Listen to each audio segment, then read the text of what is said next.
ఇచ్చేది. అసలు టైం పోతుంది, ఇంకో నెలలో జైలుకు పోయే టైం వస్తుంది. టైం దగ్గర పడ్డదా? ఇంక నెలే, నెల ఉండాక వెళ్ళిపోవటమే ఇక, ఇంకా అనుమానం లేదు. అది అసలు అసలు పథకాలు అంటాడు ఎవడు, వాడు బాబు జేబులో ఇస్తున్నాడా? వాడు బాబు జేబులో ఇస్తున్నాడు అనుకుంటాం. ఎవరు ఏ రాజకీయ నాయుడు కూడా వాడి జేబులో వేయడం, బయట మనీ తీసుకుంటాం, మనకి ఇయటమే. ఆ చూడితే మనీ తీసుకొని మనీ 3 తీసుకొని 7 ఉంచుకుంటున్నాడుగా.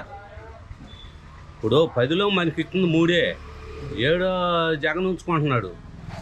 మరి పొలం రీసర్వే అని పెట్టాడు, రీసర్వే అని పెడితే దాంట్లో అవకతవకలు పూర్తిగా ఉన్నాయి.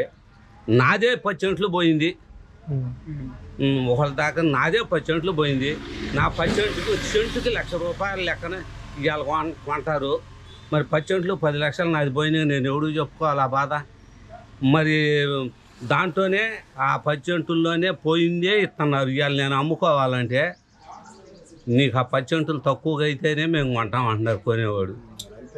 మరి చేను ఉంది, చేను ఎకరం ఉంది, ఎకరం ఉండా నీకు వాడు ఇచ్చిన కాగితం ప్రకారమే నేను కొంటాను అంటున్నాడు. దానికి ఎవరు సంబంధం? దానికి మరి జగన్ చేసిన అవకతవకలకేగా. మరి ఇంకేం అంత సర్వనాశనం చేశాడు రాష్ట్రాన్ని.